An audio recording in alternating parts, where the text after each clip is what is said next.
강릉 경포의 한 펜션에 투숙했던 수능 시험을 끝낸 서울 대성고 3학년 남학생 3명이 숨지고 7명이 의식을 잃은 채 발견됐습니다. 경찰은 정확한 사고 경위를 조사하고 있습니다. 유치원 감사 결과에 이어 초중고등학교의 감사 결과가 강원도교육청 홈페이지를 통해 공개됐습니다. 잊지도 않은 사실을 학생부에 기재하거나 학교 회계 관리를 허술하게 하는 초중고교의 비리가 적지 않았습니다. 올 들어 지난달까지 강원도 수출액이 19억 2천만 달러로 5년 만에 최대치를 기록했습니다. 강원도는 내년 1월부터 6.25와 월남전 참전 유공자 12,000명에게 매월 3만 원의 참전 명예수당을 지급합니다.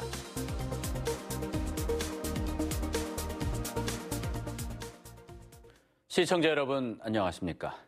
강릉의 한 펜션에서 고등학교 3학년 남학생 10명이 의식을 잃은 채 발견됐습니다. 3명이 숨졌고 7명은 의식이 없는 상태에서 병원에서 치료를 받고 있습니다. 홍한표 기자가 보도합니다. 오늘 오후 1시 12분쯤 강원도 강릉시 경포의 아라레이크 펜션에서 서울 대성고등학교 3학년 남학생 10명이 의식을 잃고 쓰러져 있는 것을 펜션 주인이 발견했습니다. 3명은 숨졌고 7명은 의식 불명 상태로 인근 병원에서 치료를 받고 있습니다. 이 중 2명은 상태가 위중한 상황입니다. 학생들은 2층 방과 거실 등에서 거품을 물고 구토 중인 채로 발견됐습니다. 코에서도 시커멓게 나고 입에서도 시커멓게 나온 애가 나갔고, 두 번째는 입에서 허연 게 나갔고 그다음에 세 번째 나가는 애는 우통이 벗겨졌더라고요. 사고 현장에서 측정된 일산화탄소 농도는 정상 수치의 8배에 달하는 155ppm이었습니다. 담당 의사 역시 일산화탄소 중독으로 보인다는 소견을 밝혔습니다. 경찰은 펜션에 설치된 LP가스 보일러의 배관이 분리돼 있었던 점을 확인하고 여기에서 일산화탄소가 유출됐을 가능성에 우선 무게를 두고 수사하고 있습니다. 사고를 당한 고등학생들은 수능을 끝내고 보호자 동의를 받은 뒤 2박 3일 일정으로 체험학습을 왔다 참변을 당했습니다. 경찰은 타살이나 자살 흔적은 발견되지 않았다고 밝히고 최초 발견자인 펜션 주인 등을 상대로 수사를 벌이고 있습니다. MBC 뉴스 홍한표입니다. 유치원 감사 결과에 이어 초중고등학교의 감사 결과가 강원도교육청 홈페이지를 통해 공개됐습니다. 잊지도 않은 사실을 학생부에 기재하거나 학교 회계 관리를 제멋대로 하는 초중고교의 비리가 적지 않았습니다. 김상훈 기자가 보도합니다. 춘천의 한 공립고등학교. 지난 2015년과 지난해 질병 등으로 등교하지 않은 학생 10명을 봉사활동에 참여해 활동한 것으로 생활기록부에 입력했습니다. 또 다른 공립초등학교에서는 지난 2015년 학교 회계 수입금 처리 부정이 무더기로 드러났습니다. 학생 수송버스 임차 계약 부적정 등 비위 11건이 적발돼 교직원 2명이 중징계를 받았습니다. 도교육청이 2013년부터 올해 9월까지 6년 동안 1,400여 초중고교를 감사한 결과 72%인 1,000곳에서 크고 작은 비위가 드러났습니다. 적발된 건수는 무려 4,690건. 이 가운데 학교 발전기금이나 적립금을 부적절하게 사용하는 등 예산과 회계 비위가 가장 많았습니다. 또 학생부 기재와 관리, 학생 평가 등 학생 성적과 직결된 적발 사항도 전체의 18%나 차지했습니다. 이 때문에 일선 학교의 성적 관리에 대한 학생과 학부모의 불만이 커지게 됐습니다. 강원도교육청은 앞으로 교원과 학부모가 직접 비리를 제보할 수 있도록 비리 신고센터를 운영해 감사를 더 강화할 계획입니다. 계속 이제 먼저 지적됐는데 다시 지적을 된다든가 그렇게 반복된다든가 그런 거는 좀 가중처벌도 하고. 하지만 태백 미래학교 등 일부 학교 감사 결과는 개인정보 보호와 2차 피해 방지를 이유로 공개하지 않았습니다. 지금까지 특별 검사 등 비공개로 처리된 적발 사례는 모두 167건에 달하고 있어 감사 결과의 투명성이 더욱 강화돼야 할 것으로 보입니다. MBC 뉴스 김상훈입니다. 춘천시 의회 의원들의 의정비를 얼마나 올려야 하는지를 논의하는 주민공청회가 열렸습니다. 찬성과 반대 등 시민들의 다양한 의견이 나왔습니다. 백승호 기자가 보도합니다. 현재 춘천시 의회 의원들이 1년에 받는 의정비는 3,750만 원입니다. 내년부터는 대폭 오른 4,500만 원에서 5천만 원 사이의 인상폭이 제시된 상황. 이에 대한 시민들의 생각을 듣는 공청회가 열렸습니다. 의견을 밝힌 시민 10명 중 4명 정도는 의정비 인상에 찬성, 나머지는 부정적이었습니다. 춘천 시민께 정확하게 한번 물어보십시오. 의정비를 과연 올려줘야 되겠다는 춘천 시민이 몇 프로가 있느냐 이 말입니다. 서민들의 생계가 과연 나아졌는가? 이거를 감안했을 때 이 인상률이 과연 타당한가? 찬성 측은 의원들이 의정 활동에만 전념하기 위해서는 의정비 현실화가 필요하다는 입장입니다. 그 정도는 돼야 의원들께서도 경제적으로 안정된 가운데 왕성한 의정 활동이 기대된다고 하겠습니다. 시민 의견 수렴을 여론조사가 아닌 공청회로 하고 공청회도 다양한 계층이 참여하기 힘든 오후 2시에 하는 게 문제라는 지적도 나왔습니다. 오늘 공청회 아주 문제있다고 생각합니다. 2시에 합니다. 청년 어디 있습니까? 직장인 어디 있습니까? 이 2시에 올 수 있는 사람들이 얼마나 되는가도 고민해봐야 합니다. 춘천시의회 의원들이 내년에 받는 의정비는 대학 교수와 시민사회단체, 언론인 등으로 구성된 심의위원회에서 최종 결정됩니다. 위원회에서 제시한 20에서 30% 인상하는 강원도 내에서 최고 수준입니다. 강원도의회와 강릉시의회 등은 공무원 보수 인상률과 같은 2.6% 인상을 결정했습니다. 춘천 의정비 심의위원회는 이번 공청회에서 나온 의견을 적극 반영하겠다고 밝혀 의정비가 어느 수준으로 결정될지 관심이 쏠리고 있습니다. MBC 뉴스 백수호입니다. 희뿌연 미세먼지가 내려앉으면서 요즘 영서 지역 곳곳의 대기질은 나쁨 수준을 보이고 있습니다. 측정망을 좀 더 확대해 지형별 대기질을 분석해야 한다는 목소리가 높습니다. 황구선 기자입니다. 뿌연 먼지 속에 둘러싸인 원주 시내. 치악산의 모습은 온데간데 없이 사라졌고 주민들은 마스크를 썼습니다. 초미세먼지 농도가 기준치의 3배가량인 102 마이크로그램까지 치솟으면서 원주 지역에선 이번 겨울 처음으로 초미세먼지 주의보가 발령됐습니다.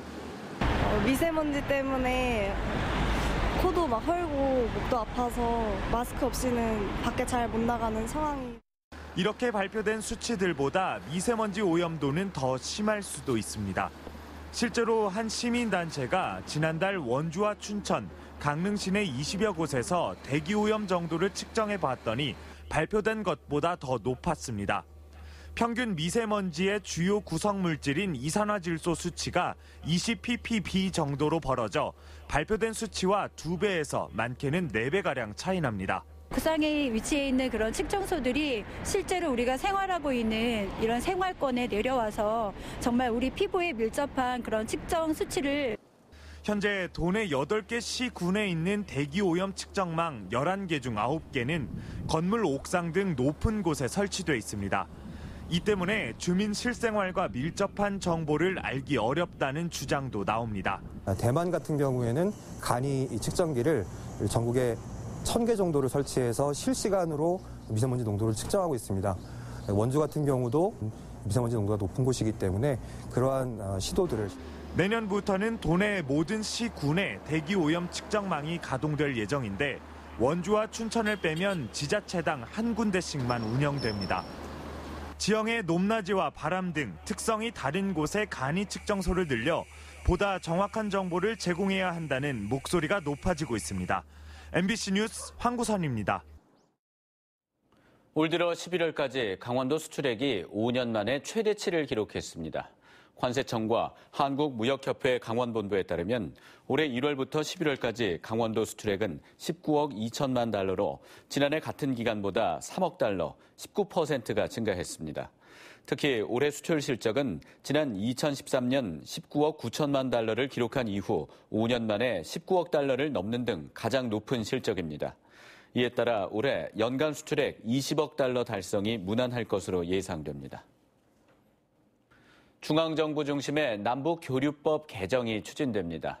대한민국 시도지사협의회와 남북교류협력특별위원회는 최근 1차 남북교류협력특별위원회 회의를 열고 지방자치단체를 남북교류협력의 당사자로 인정하도록 남북교류협력법 개정을 추진하기로 결의했습니다. 또 이날 회의에서는 남북협력기금법 개정을 통해 지방자치단체 교류협력 사업에 남북협력기금을 지원하는 근거를 명문화해달라고 정부에 촉구하기로 했습니다. 강원도는 내년 1월부터 6.25와 월남전 참전 유공자 12,000명에게 매월 3만 원의 참전 명예수당을 지급합니다.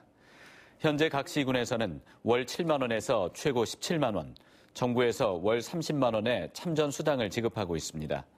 내년 1월 강원도에 거주하는 참전 유공자는 모두 수당 지급 대상자입니다. 연간 소요 예산은 44억 7,500만 원입니다. 참전 유공자는 시군이나 읍면동에 수당 신청서를 제출해야 하며 대상자를 1월 중 확정한 뒤 수당을 지급합니다. 춘천에서 각종 긴급 상황이 발생했을 때 자발적으로 대응하기 위해 구성된 통합자원봉사단 발대식이 오늘 춘천문화예술회관에서 열렸습니다. 통합자원봉사단 참여자들은 대중교통과 사회복지, 청소환경과 재난재해 분야 등에서 긴급 상황이 발생하면 직접 사태 수습과 지원에 나서게 됩니다. 봉사단원들은 기존 자원봉사센터 등에서 활동하던 1000여 명의 시민들로 구성됐습니다. 춘천시는 분야별 자원봉사팀을 구성해 통합자원봉사단을 지원할 계획입니다. 회식을 마치고 직장 동료를 집으로 데려가 추행한 혐의로 재판에 넘겨진 41살 A씨에 대한 첫 공판이 오늘 오후 춘천지방법원에서 열렸습니다. 당초 A씨는 지난달 7일 새벽 회식 이후 직장 동료인 B씨를 자신의 집으로 데려가 성추행하고 숨지게 한 혐의로 경찰에 구속됐습니다. 하지만 검찰은 추락사와 성추행이 연관이 있다는 근거가 없다며 추행죄만 적용해 A씨를 기소했습니다. 강원FC가 내년 시즌 캐치프레이즈를 공모합니다. 공모 주제는 강원FC의 포부와 방향성을 표현하는 내용으로 창의성과 강원FC의 정체성을 내포한 함축성과 상징성 등이 포함돼야 합니다. 공모 기간은 오는 20일까지입니다. 당선작으로 선정된 한 명에게는 강원FC 2019 시즌 연간 회원권, 입상작 2명에게는 강원FC 2019 시즌 유니폼을 줍니다. 오는 2020년까지 춘천의 상하수도 요금이 해마다 인상됩니다. 춘천시는 현재 상수도와 하수도 요금의 현실화율이 각각 65%와 11%에 그치고 있어 안정적인 시설 운영을 위해서는 요금 인상이 불가피하다고 밝혔습니다. 이에 따라 내년 가정용 상수도 요금은 세제곱미터당 최고 270원까지 인상될 전망입니다. 춘천시는 2020년까지 상하수도 요금의 현실화율은 각각 75%와 32%로 끌어올릴 계획입니다. 양구군이 내년도 상반기 재정지원 일자리 사업을 추진합니다. 양구군은 2019년 1단계 재정지원 일자리 사업을 내년 1월부터 6월까지 추진하기로 하고 인력 모집에 나섰습니다. 내년 상반기는 공공근로사업 참여자 52명을 비롯해 지역공동체 일자리 사업 참여자 32명 등 총 84명을 채용할 계획입니다. 선정된 근로자들은 하루 6시간씩 주 30시간 근무하게 되며 임금은 시간당 8,350원입니다. 강원도교육청의 교원치유지원센터가 전국 우수 사례로 선정돼 교육부 장관상을 수상했습니다. 교원치유지원센터는 학생과 학부모 대상 교권 연수, 교권 침해 피해 교원의 심리, 법률 지원을 하고 있으며 올해부터는 전문 상담사가 교원의 심리 상담을 직접 수행하고 있습니다. 또 교원치유센터는 교권 침해 피해 교원과 교직 스트레스 교원 힐링 연수 130명, 교권 침해 예방과 치유 사이버 연수 700명, 교권 침해 교원 심리 치유 상담 40명, 교권 침해 학생과 학부모 심리 상담 4명 등의 사업을 펼쳤습니다. 이상으로 뉴스데스크 강원을 마칩니다. 고맙습니다.